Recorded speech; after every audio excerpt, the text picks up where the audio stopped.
I'm going to do something today that I never advise anyone to do when they're giving a talk to a large audience, which is do stuff on the fly,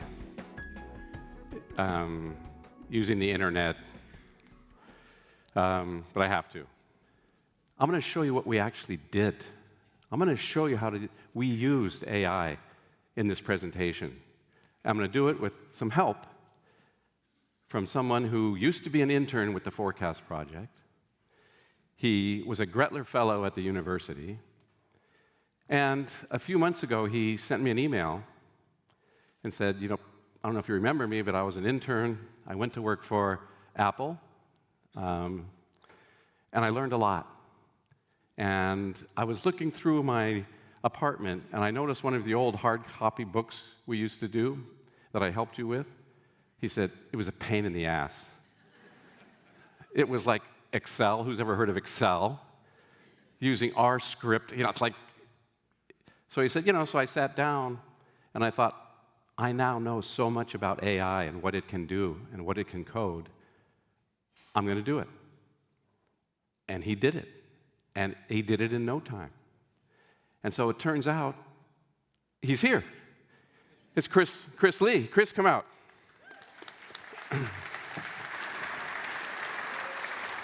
So Chris is going to talk about sort of how this works, what AI can do, how it did it, and he's now helping to train people at the university, and he's been a fantastic resource. So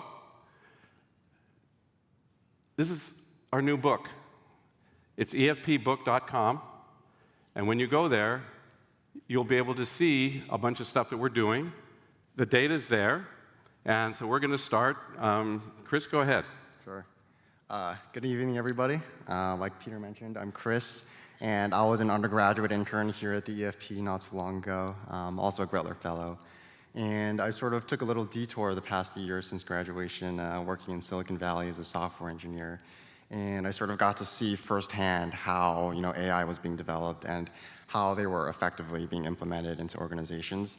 And so I recently left. I'm on a little sabbatical now. I'm trying to figure out how to explore. I'm exploring really how to sort of diffuse AI outside of tech, because why should tech have all the fun, right? So this led me back to Peter and the EFP, where I've been helping them out for, it's only been a little over 2 months, so not too long at all. But this is a real full circle moment for me. I feel like I'm back home in a lot of ways. So I just wanted to take a few minutes to just go over what we've been able to accomplish in just 2 short months, which I think is really remarkable. And then highlight a little bit the specific ways that we're integrating AI into the project. And by AI, I really mean coding agents like Claude Code or Codex. Some of you might have heard of those things. And for those of you that haven't, I think a useful and applicable metaphor for these AI agents is to think of it as like a research assistant or an intern. These things are able to take actions autonomously to accomplish a specific goal. But unlike human interns or research assistants, they have infinite patience. So what did we do these past 2 months? Well, we basically rebuilt much of the Outlook from the ground up. Everything from the website to the charts, to the data pipelines that are under the charts. And for context, the previous Outlook took the better part of a year to put together. And like Peter was mentioning, it was a patchwork of like messy R scripts and scattered Excel files. I think his description of it being a pain in the ass was definitely correct. Every time you wanted to update data, you had to like search for that one Excel file that was buried in your folder somewhere, and you had to basically rerun by hand every single time you wanted to update the data or update a chart. And with the adoption of the coding agents, we've basically been able to give the website a pretty big facelift, as you can see here. The charts are a lot sleeker and faster than they were before. You'll be able to see that in a second. And I think more importantly, we were able to consolidate a lot of the data pipelines and sort of set them on a much more stable foundation so that what this lets us do now that wasn't possible before is we're now able to continually update the data so that the Outlook becomes much more like a living, dynamic document rather than like the static once-a-year publication that the Outlook used to be. And actually, that's in the past 2 months, that's actually where the bulk of the legwork went into, is sort of building this foundation for the agent and sort of giving it a much more structured architecture so that it can reliably and easily build charts. And another major effort that we've pulled together the past 2 months that I'm really proud of is figuring out a system where domain experts and figuring out a system where domain experts can work with these coding agents on a day-to-day basis. So we have two grad students working at the EFP, Jonah and Emma. And of course, they're domain experts in their field of economics, right? But they're not professional software engineers. And I'm really proud of the way that we were able to basically equip them with the skills and the process knowledge needed to work with these effectively with these agents against our code base. And what this has led to is that they're able to, a lot of the charts that you see were basically owned and implemented by our grad students end to end.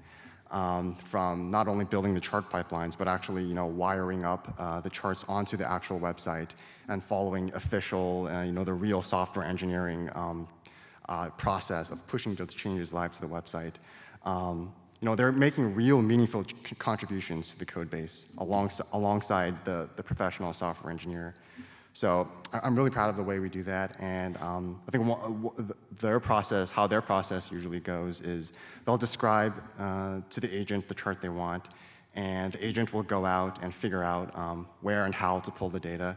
The agent will pull that data, clean it, transform it, and we have enough established patterns and going back to the architecture that I was describing, we have that architecture in place so that it's actually pretty easy for the agent to wire everything up. And then our agents, our grad students and the agent push those changes live to the website, much like a professional software engineer does. Good. OK, so again, English isn't his first language. It's computer geek is his first language. So what he says, we create this agent, this artificial agent, and you give it skills, just like when you teach students, you give them skills. And the skills we gave it, Chris gave it, was, basically, I want you to learn how to go out and get data, and when it comes in, I want you to code everything yourself. We're not touching the code. It's coding everything on its own, from getting the data to writing the scripts to do the charts. And so what I'm going to do now is I'm going to pretend I'm you, and I might want to know something about the data, and I'm going to pretend Chris is the website. So for example, I could say, Chris, it'd be very interesting right now to see what's going on with employment in Santa Barbara. Can you show us that? So you'll be able to come to the website and just do what Chris is doing. Sure. So we break up much like the old Outlook, we break up our sections into these thematic chapters. So let's say, as Peter was mentioning, you were interested about employment in California. So you would come to the employment card. And then we have a chart on employment by industry in California. OK, so this is total employment, non-farm employment in Santa Barbara County. And what you can see, it was growing. This goes back to 1990, and it was growing. We hit COVID, kind of a bad time there. We came out of COVID, and it's kind of flattened out. Now, you might say to yourself, is this good or is this bad? I mean, you've got to compare it to something. So let's do that. Why don't we compare it to something that's close, like Ventura?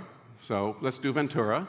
Sure. So we have a little area selector here. So you can just click to add, select more areas. So I'm going to select Oxnard, Thousand Oaks, Ventura. Ventura. How about San Luis Obispo? San Luis Obispo. OK. Now you can see that. Now, maybe it's a little bit hard to see. Well, I'll show you. Put California. Add California in there. OK, now, here's the problem.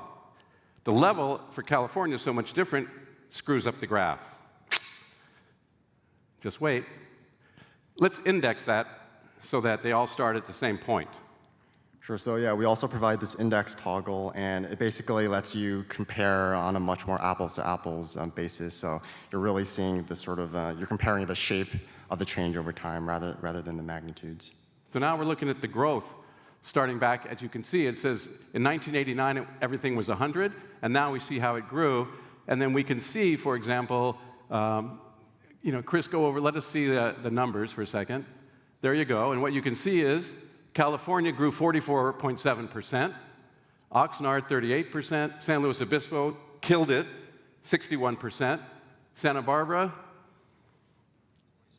27. Kind of sucks. It's a technical term. Well, look, having total employment may hide a lot of things. So let's look at something retail. Let's look at retail employment in Santa Barbara and the other counties as well as California. Sure, so just like the area selector, we have another selector for industries. So I'm gonna just type up retail, do retail trade, select that, and I'll deselect total non-farm. So that's retail employment. Uh-oh. Santa Barbara's at the bottom. Kind of suck at that too, I guess. Come on, how about services? Services is like one of the fastest growing occupations out there, the sector. So we can do service providing.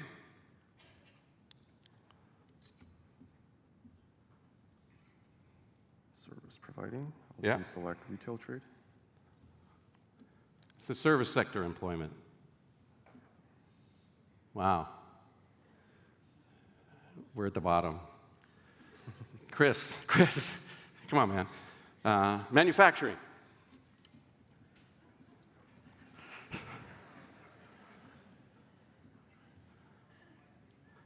Is that manufacturing? Manufacturing, yeah. So manufacturing actually fell by 17%. Look, we got to be good at something. We got to be number one at something. Where can we be the top? How about rent? Let's look at rents. What the heck?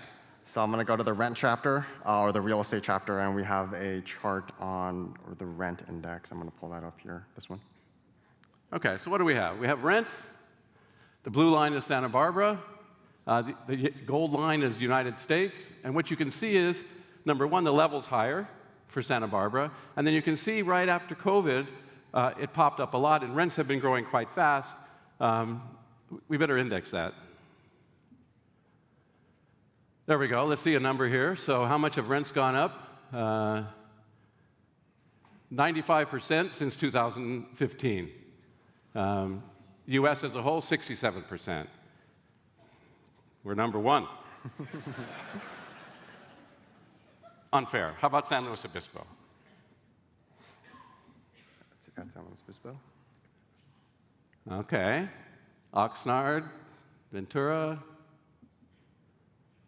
We're still number one. Yeah, rents are high. And as you may have heard me before, I'm not going to talk about rent control. I promise I won't even say the words rent control. I'm not talking about it. I'm talking about, from now, what does work. What does work is called supply. So there's very interesting data that comes from different places, and one is a very, very nice experiment, which is Austin, Texas. Let's see Austin, Texas. Austin, Texas rents were growing the fastest of any large metropolitan area from 2019 up until about 2022. And then they decided they would get rid of a lot of regulations. I'll talk about this in a second. They would change zoning. They would do lots of things. And I'm going to explain a little bit more in a second what rents, how they got there. And then I'm going to explore some other areas. In the meantime, Chris, big round of applause for Chris. Thank you.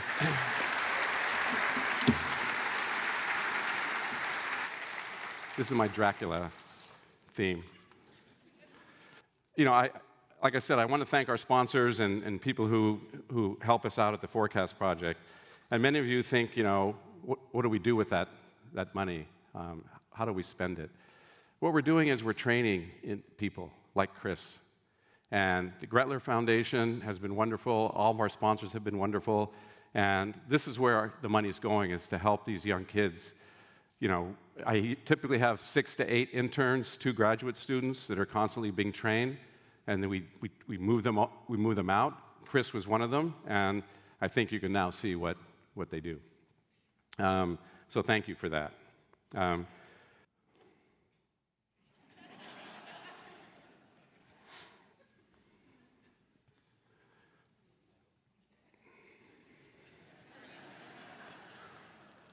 So what is the forecast? Just what's going on? So remember I told you I was going to talk about Austin for a second? So let me explain. Inflation-adjusted rents in Austin fell 19%. 19% between 2021 to 2025. Incredible fall in rents. Same period, US rents went up 10%. Texas was growing very fast, went up 6%. It was this change in policy that enabled rents to fall in Austin, Texas. The median rent went from 15% above the US to 4% below in just 5 years. You might say, well, people were leaving Texas. False. Population was growing all this time. The demand was increasing. Supply outpaced the demand in this case. Between 2015 and 2024, they added 120,000 units. The US, that's a 30% increase. Average US was 9% over the same period. 3 times as fast they were building apartments. Multifamily, 64.5 per 10,000 residents. What did it do? Zoning reforms, multifamily near jobs, transit, they did all kinds of stuff. A big bond for affordable housing, permitting. By the way, now there's kind of excess supply.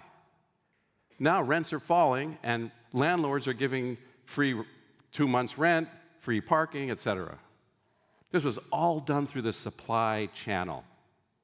It's the only way it can possibly happen. Permitting speed, the binding constraint. Can you see at the bottom? It's days, not months or years. That's 22. 22 days you get a permit, and it goes through the whole system, roughly. Los Angeles, 180 days. San Francisco, 760 days. And you wonder why they're not building anything? It takes too damn long. 2 layers. Number 1, we have to allow those things to happen. And number 2, we have to have a permitting apparatus that processes in weeks, not years. And believe me, if you talk to people who are willing to build housing, they love this. They love it. And they'll come and they'll build. I already said that. CEQA, however, is making some changes to cut the time by 12 to 18 months. Remember I told you Austin was 22 days. Okay, enough about that. So what is going on in this world? Lots of uncertainty. I like to say, but when isn't there lots of uncertainty? There's wars all the time. We've had tariffs since the beginning of time. Inflation, always a problem. The debt, always a problem. What's new on board is this AI business. Here's my recommendation. Be calm. Don't panic, and don't watch the evening news. Stop doing that. This is a technical term, again, we use in economics called shit happens. These are recessions. These are recessions going back to 1850.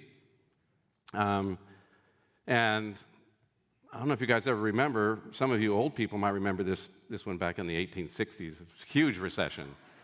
Huge, lasted a long time. The mayor's here, he probably remembers it. What do I mean by shit happens? Shit happens. No one can forecast recessions. No one, ever, has been able to forecast recessions. It's because shit happens. That's the reason. We don't know what's going to happen. The next thing pops up, we don't know. But when everybody talks about what's happened, here's what I like to show them. This is my favorite picture in the world. This is real gross domestic product going back to the 1850. And what you see in this line is, by the way, I put it on logarithmic scale. Don't let that worry you. All it's done is allowed me to look at this line, and it's pretty close to a straight line. And by the way, since 1850, turns out lots of things have happened. Lots of things. What stands out? Two things, only two. The Great Depression, that was big. This big uptick, World War II. The rest of it is a little wiggle. And by the way, since 1850, we've invented really good stuff. My favorite, flush toilets. Imagine. Or don't imagine, that's like horrible. The world has gone through lots and lots of stuff, yet the United States economy is on this line. We get richer by roughly 2 to 2.5% per year, on average, every year. By the way, the data I can only find goes back to 1850. Go back farther, doesn't matter. That's what this country is doing. This is per capita GDP. This number down here, like 3,000. This is like you were making $1,000 in 2017 dollars. Now we're making 70,000. That's what growth means. That's what compound growth means. Starting in 1950, growing at 2% a year, 2.5% a year. Many people here, we're in a recession. Are we in a recession? Well, there's two economists. I like both of them a lot, Jeremy and Marcelle. They use real data, not surveys of people like, what do you feel? This is data. Employment, industrial production, personal income, and real manufacturing and trade sales. Using just that data, they calculate whether or not we're in a recession, like the NBER tells us we are. This is their data. I like this model because you can see these gray bars are recessions. Pretty much every time we're in a recession, their model says, guess what? We're in a recession. Pretty good. Sometimes the probability isn't as high, but many, many times it is. And the reason I like to use my iPad is, let's look at today.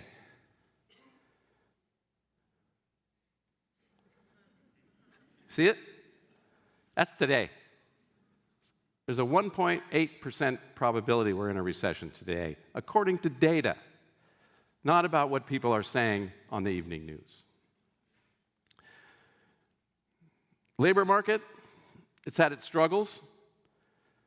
Expert forecasters, and a lot of you like forecasting. Remember, I don't forecast. I run the forecast project, but I don't forecast. And people are always saying, why do you keep saying that? This is what employment has looked like for a while. This period, very, very sloppy. A lot of up and down. Lately, we've had some good reports. But how hard is it to do this? How hard is it to say what employment's going to do? Here are the professional blue chip forecasters, the best forecasters in the world. January, they forecast 75,000. It went up by 160,000. They're off by double. February, they said it would go up by 30. It fell by 156,000. Would you ever hire somebody that guessed so wrong? Not me. March, they said up 60. It was up 185. April, 62. It was double that. Every friggin' month, they got it wrong. It's hard. Look, I'm not blaming them. It's hard. No one predicts things very well with these economies. Things move too fast. You can't predict one thing. On average, 2% growth. And people say, why do you think that's going to happen? I've got 200 years of data and a million things have happened, still the same. This is productivity. This is output per hour. Back in 1947, we were producing 20-something per hour. Now we're producing 120. That's 6 times more production. Right here, by the way, and you can see, again, it has this kind of, this got a little bit of a curved slope. If you do it in logs, it turns out to be a straight line. And I can tell you right now that if you go back and look right after the Great Recession, many people, including Nobel Prize winners, said we're in a productivity slowdown. Everything's already been invented. There's no new things to invent. We're going to be permanently on a lower trajectory. Of course, they're wrong. We're now growing again, pretty much as fast as we've ever grown. So again, the U.S. economy is able to absorb lots of these things. What are some risks I could talk about? Well, I could talk about these big things that people ask me about. Inflation, what's going to happen with the Fed, what are they going to do? The debt and interest payments on the debt. Talk about that for a second, and then I want to talk about AI. So inflation, as you probably know, the U.S. government, the Federal Reserve, looks at the CPI and the PCE. They prefer the PCE today than they used to be the CPI, but now it's the PCE. It's been rising. There's no doubt about that, and obviously the Fed's aware of it. And if we see that continuing, you can bet there's going to be increased interest rates, especially if GDP and the labor market continue to do well. So if we continue on that trajectory and inflation starts to rise, you can bet that the Fed's going to raise interest rates. They have a little concern, by the way, is if interest rates are rising, interest payments on the debt go up. It's really not the Fed's job to worry about that, but they probably do. So this is what's happened to inflation, and what you can see is in the last month, or month or two, it's kicked up a lot. And if you look at 2 months ago, the monthly one was about 10% annualized. I don't look very much at this blue line, this green line. Statisticians like Igor will tell you it's too wiggly. That's his term, too wiggly. It doesn't tell you very much. It jumps around too much. Year over year, that's the green line. It doesn't move enough. And this red line, my colleague and I, Paul Gaume, we came up with this, what we call trend. It's just a geometric moving average of some weighted inflation, just to get a sense of the longer-term trend. And you can see that's also popped. This is core inflation. We get rid of food and energy. And by the way, I can tell you that when I give lots of talks, people ask me, listen, why is the government lying to us, getting rid of food and energy, when it turns out I eat food and I use energy? Why are you throwing that out? It's because it's super volatile. And we're trying to understand the underlying trend in inflation rather than the month-to-month movements. As you can see, the month-to-month movements are crazy. Just so you know, this is the CPI for energy commodities, just to show you how volatile it is. It doesn't look that volatile, right? I mean, over here, it doesn't look that volatile. But look at the scale. This number is 900%. See? That's 900%. Energy commodities rose 900% in a month. That's why you're feeling it at the gas station and all kinds of places. Why do we care? We care about this. The red line is the CPI. The blue line is average hourly earnings in nominal terms. That is just $27 an hour, whatever it is. Every time the red line is above the blue line or the green line, you're getting poorer. Inflation is eating away your income increase. That's what it means. Every time the blue line is above the red line, the opposite. Real income is rising. You're getting richer. That's what the Fed actually cares about, whether people are, why inflation too high is a problem. It's one of the problems. What's happened recently? You can see that this greenish line is above the red line, meaning for the last couple of years, we've been getting richer in real terms. Just recently, it's crossed. And if inflation keeps ticking up like that, it's not going to be good for our incomes. So that's why we care about inflation. Plus, we do have to worry about, as I said, the debt. We've had the highest debt since, like, forever. Maybe not the Revolutionary War. Data's not so good back then. But interest on the debt, and the debt keeps creeping up. This is what our current debt looks like as a percent of GDP. So if you look back, 1970s, 80s, our debt to GDP ratio was about 20 to 30%. We hit some recessions, we borrow some money, things get better.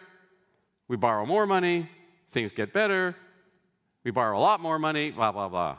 We're now at, by the way, there's two lines here. One is called the gross debt.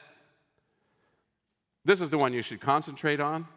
This is the one that we actually owe to other people. The gross debt, the government owns its own debt, so we don't actually care. But the red line, we do have to pay back to people, and the US has never, ever defaulted on its debt.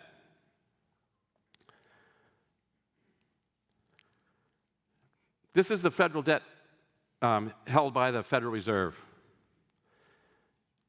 For a long, long time, it was like 5%. The Fed did not want to own government debt.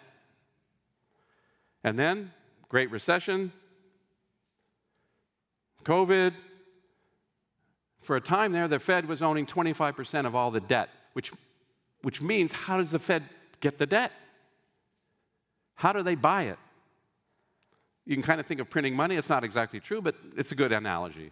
They print the money and buy it. By the way, printing money means inflation, but it's coming down. The Fed doesn't want to own that much of the debt, and it continues to roll off. We'll see what, and Warsh has been talking about this as the new chair coming in. This is household debt obligations. This top one are all the financial obligations owed by the households.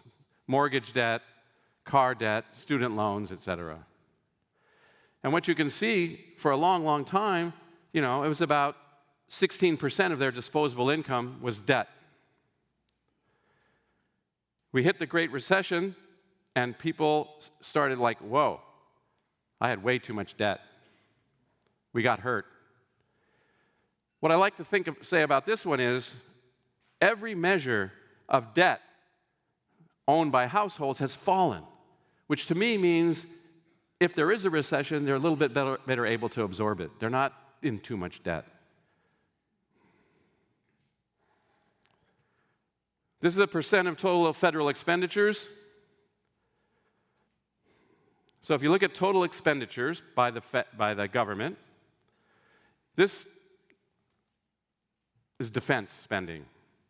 Defense spending used to be over 80% of all their expenditures back in the 1950s and 60s. It's come down incredibly, right? It's now down to here,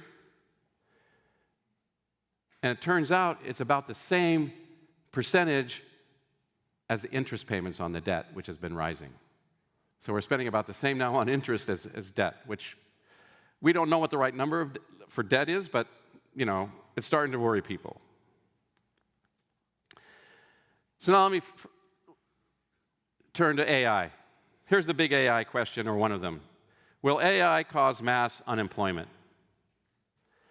I can tell you, every technological revolution throughout history, people ask the same question. Because it affects people. Every time, however, the answer has been no. It has not created mass unemployment.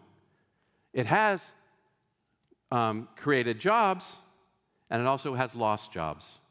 The transition costs are real. Moving from different technologies means some people are going to lose their job. Happens every time. This is last week's Economist. Prepare for an AI jobs apocalypse. What the fuck? They're falling into a safety net. Good job, guys. Here's some technological revolutions. These are game changers, each one of them. Steam and rail. That basically changed what the United States looked like. Electricity. Horses used to pull things to create electricity in shops. The internal combustion engine. Agricultural mechanization. 1900, 50% of the population was in agriculture. Today, it's 1.5%. And we're producing more food than ever. Computers and the internet. Those were game changers. You may not remember. How about AI? Same. Here's a picture. Here's what I did. I looked at those revolutions, and I put them on this graph of GDP growth. Now, you might say to yourself, look, the computer should have generated a lot more output, more GDP. Or how about electricity? Well, no. The US economy grows at 2% a year. It absorbs somehow all these changes. Here's my favorite tale, cautionary tale. It's about horses. In New York City, in 1900, there were in the city between 100,000 and 200,000 horses. They pulled streetcars, wagons, ambulances, and they produced 1,000 tons of manure every day in the street. Thousands of gallons of urine. It's disgusting. 15,000 carcasses had to be removed every year.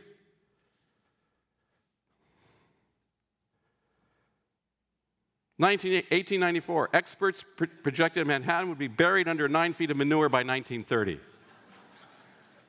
Yuck. The problem was visible. There's shit on the streets. The solution, what the hell are we going to do? We got to pull our wagons. The solution was unimaginable at that time. That's where we are with AI. What did they do? Collapse of the horse economy. Electric streetcars. The Model T, which first sold for $850, moved to $260 by 1925. By 1912, cars outnumbered horses. 1920s, gone from commercial usage. Today, Central Park, horses. That's it.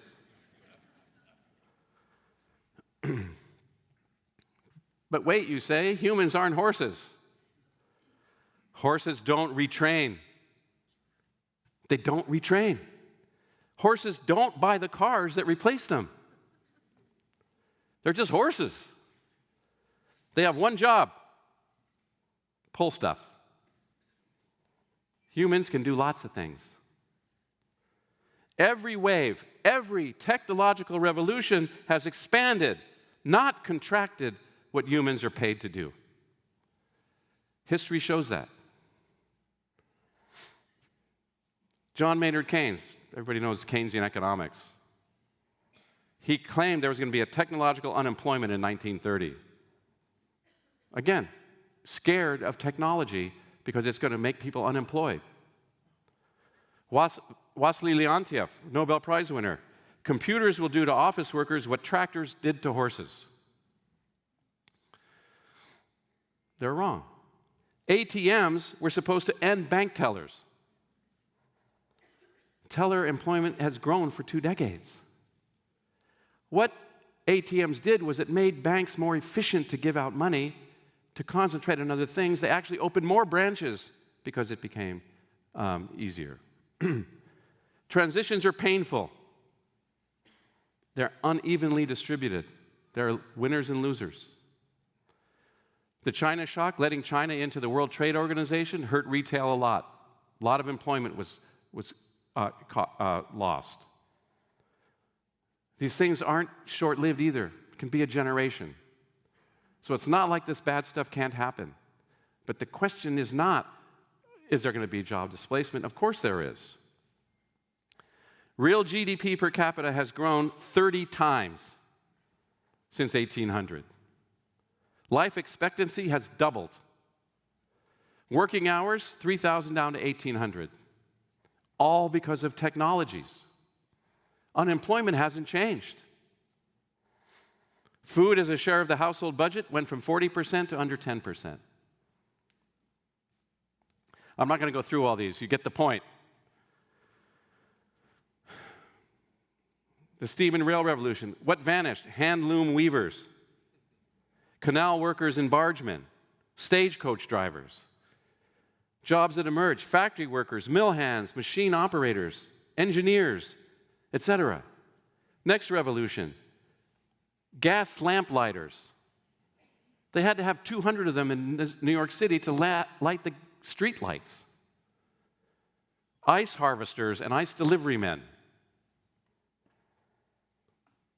Candle makers, because we didn't have electricity. Electricians, what emerged? Power plant operators, appliance manufacturers, repair technicians. You wouldn't have guessed these jobs in 1900. And by the way, it goes on and on and on. I'm not going to keep doing it. Internal combustion engine, agricultural mechanization,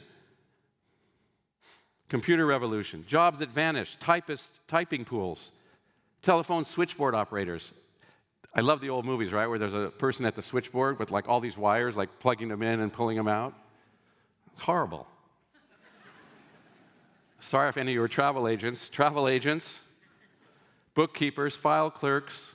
What's emerged? These names did not exist in the dictionary of job titles 50 years ago. Software developers, sysadmins, database, IT support, cybersecurity, network, none of those existed. That's what I mean. They were unimaginable.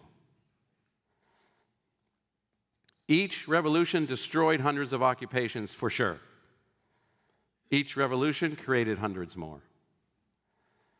New jobs were unimaginable from the old vantage point. E-commerce logistics specialist. What the hell is that?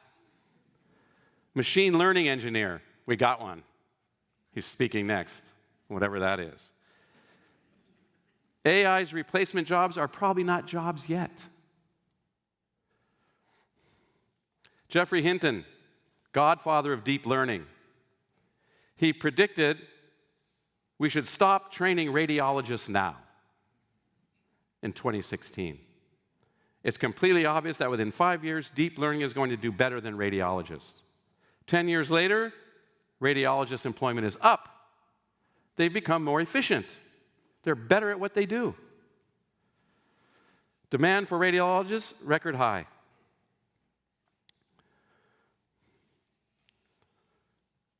Why was he wrong? By the way, he now admits he was wrong. Reading images is only one task. Think of jobs as a bunch of tasks. These tasks still have to get done. A radiologist is many tasks. These tools augmented radiologists, not replaced them.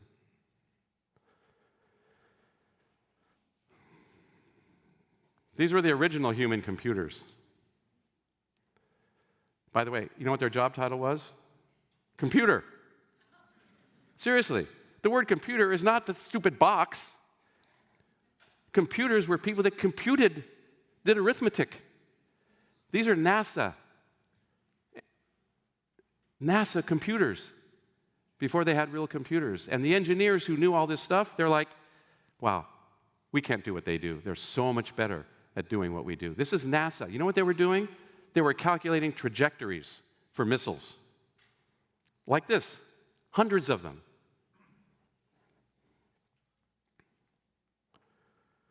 That's all I got. But two things.